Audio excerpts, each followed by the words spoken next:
c'est tous les jours de manche.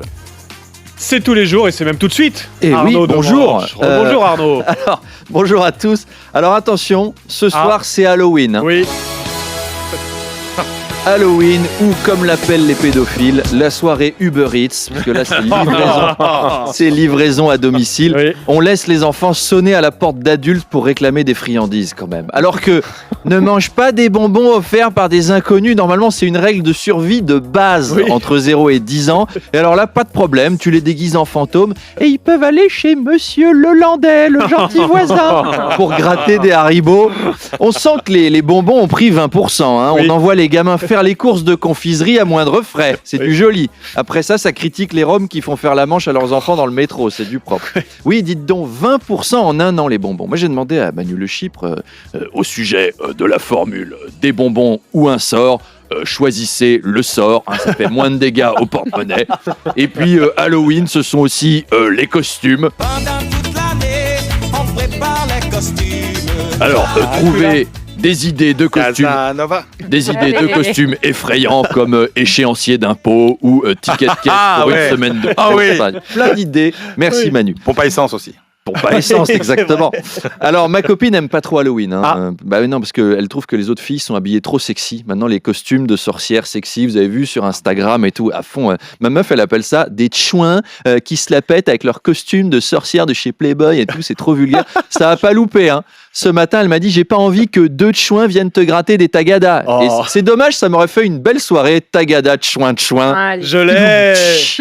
Halloween, c'est la soirée où les filles se maquillent pour faire peur, sauf Madonna ou Maëva Guénam qui, elles, sortent exceptionnellement sans maquillage pour effrayer les gosses. Oh oui. Mais dans l'autre sens. D'ailleurs, la grève des acteurs à Hollywood va perturber la fête. Le principal syndicat de comédiens a demandé de ne pas se déguiser en personnage d'œuvres liées au studio visé par la grève. Oui, alors par exemple, pas de Barbie de Warner Bros, pas de super-héros Marvel, pas de héros de Stranger Things, c'est Netflix, etc., etc. Le syndicat des acteurs conseille des costumes génériques, fantômes, araignées, zombies, etc. Donc désolé Charles, vous allez devoir ranger votre costume de Barbie pour cette année.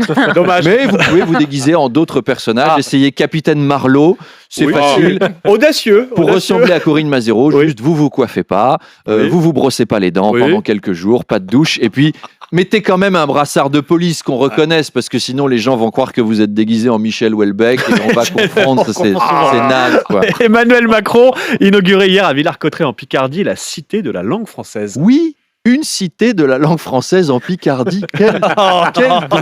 Quelle drôle d'idée d'installer ça dans un département où les gens parlent pas français. Parce qu'au jour d'aujourd'hui, je sais pas c'est qui croit que c'est une bonne idée que la cité de la langue française elle soit chez nous. Oh mon Dieu. Non, si j'aurais su, j'aurais voté pour l'autre maire. Hein. Il avait promis un magasin de tuning dans le château, 4 étages, le méga pôlé du tuning. C'est curieux comme idée. C'est comme installer le musée du travail en Corse ou le musée de la mode à Rennes. Alors, le discours. C'est là pour tout le monde. On embrasse la Corse et la Picardie. Hein. J'ai une tournée dans toute la France. Oui, je vois ça. Je prépare mes atouts. Le discours d'Emmanuel Macron lors de l'inauguration était très réussi. Bonjour à tous. Alors écoutez, pour cette cité de la langue française, nous avons brainstormé et benchmarké pendant des années. Alors le brief du meeting, c'était de faire un concept house feel good, très Startup Nation, tout en restant mainstream. Et je crois que c'était le bon timing. Et grâce à la team, on a respecté la deadline sans être trop dans le rush pour pusher le lead de la langue française dans un monde total what the fuck. La francophonie est entre de bonnes mains, je crois. Yes, Arnaud. Anne Hidalgo n'est pas à Paris, non? Elle est à Tahiti. À Tahiti, mais oui, elle y reste jusqu'au 15 novembre pour inspecter les infrastructures en vue des JO Paris 2024. Voilà, alors on a une chance inespérée les enfants, elle est pas là 3 semaines. Alors venez, ça va pas être facile, mais on enlève tous les chantiers à la con, là, les trucs de travaux où il n'y a jamais personne, on remet tout normalement. On a une fenêtre de tir, hein. Elle est courte, mais faut en profiter. Si chacun embarque un plot, on peut à nouveau rendre cette ville vivable. Donc pour ceux qui l'ignorent, effectivement, il y aura des épreuves à Tahiti, l'épreuve de surf. Donc Anne Hidalgo à part inspecter la plage. Mais non, mais c'est ça. C'est quoi les infrastructures du surf? La mer, des bouées avec des fanions. Bon moi je vais retourner voir l'infrastructure du surf. Qui veut venir travailler avec moi? Et puis ce soir, on sort en boîte, on se fait un resto. Je voudrais inspecter les infrastructures nocturnes d'accueil des touristes. C'est quelqu'un de professionnel, on va pas critiquer. D'ailleurs, nous aussi, à RMC, on est professionnels. Je propose qu'on fasse une enquête. Ah oui. Je suis prêt à me dévouer. Charles, venez avec je moi. t'accompagne avec On plaisir. y va. Oui, oui. On va inspecter chaque vague, interroger chaque vainé, chaque surfeur. On va Oui. s'infiltrer dans chaque barbecue. On va rien laisser passer. Tremblez, Albert Londres, Albert Camus, Joseph Kessel, Pascal Praud. Nous aussi, on va rejoindre l'histoire du journalisme. Oui, oh non. Allez, on est parti. À demain. À demain. Ah, je retiens l'opération Chacun son plot à Paris. Voilà, on chacun peut son réussir. Et puis j'en profite, tiens, si vous nous écoutez du côté de Dax dans les Landes, eh ben, j'ai une bonne nouvelle. Arnaud sera samedi sur place pour son spectacle Faut qu'on se parle. Et oui. Ce sera à l'Atrium et sur RMC, on vous offre les toutes dernières places VIP Ah oui, pour très assister au spectacle, mais aussi rencontrer Arnaud juste avant le spectacle. Pour gagner ces places, c'est très simple. Vous composez tout de suite là le 32-16. Demanche pirate, le face-à-face. C'est parti pour la piraterie avec Arnaud Demanche. Salut Arnaud. Bonjour. Ce matin, Benjamin Duhamel reçoit dans le face-à-face Gilles Kepel, le politologue spécialiste du monde arabe. Spécialiste du monde arabe, on a dit. Voilà, en ce jour d'Halloween, on va se faire peur, on va parler des Arabes.